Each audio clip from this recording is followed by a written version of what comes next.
এবং আমি খুব উৎফুল্ল অনুভব করছি।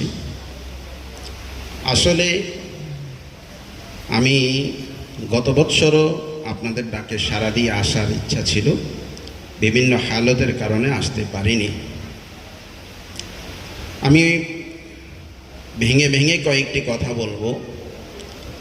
প্রথমত, আসলে এখানে আমি নসিহা করার উদ্দেশ্যে আসিনি, কারণ এখানে নসিহত করব কাকে? আমার এক একজন ছাত্রের দিকে যখন আমি নজর করি তখন আমার অনুভব হয় আল্লাহ তাআলা আমার ছাত্রকে আমার চাইতে ইলমে আমলে বিভিন্নভাবে দ্বীনি খেদমতে আরও আগে বাড়াইতেছে।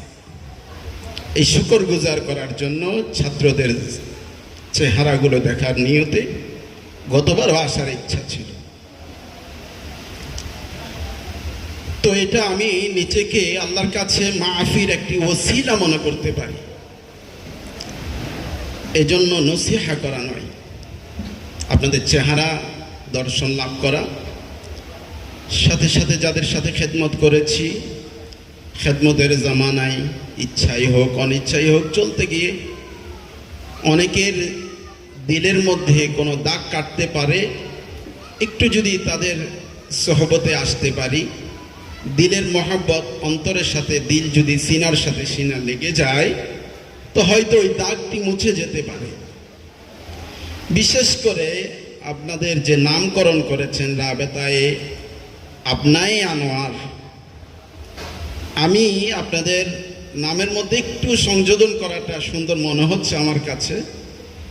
আমাদের যে আনোয়ার, যার নামের উপর আমরা রাবেতাটি কায়েম করেছি, সরাসরি শুধু নাম আনোয়ার না বলে যদি শেখ আনোয়ার বলি, একটু এজাজ এবং ইহতেরামের মধ্যে মনে হয় কিছুটা এজাফা হতে পারে। তাই আবনায়ে শেখ আনোয়ার বলাটা আমার কাছে একটু পছন্দনীয়। সরাসরি নাম যেহেতু হুজুর বা হায়াত আছেন আমাদের সামনে, সরাসরি একটু এজাজমূলক শব্দ ছাড়া নামটা নেওয়াটা আমার কাছে একটু কেমন মনে হচ্ছে। তথাপি নামটা মানুষ সংক্ষিপ্ত করতে চায়, তো সংক্ষিপ্ত করতে চাইলেও একটু শায়েখ শব্দ বাড়াই দিতে পারলে আমার মনে হয় বেশি অসুবিধা হবে না। আমার কাছে রাবেতা আবনায়ে শেখ আনোয়ার,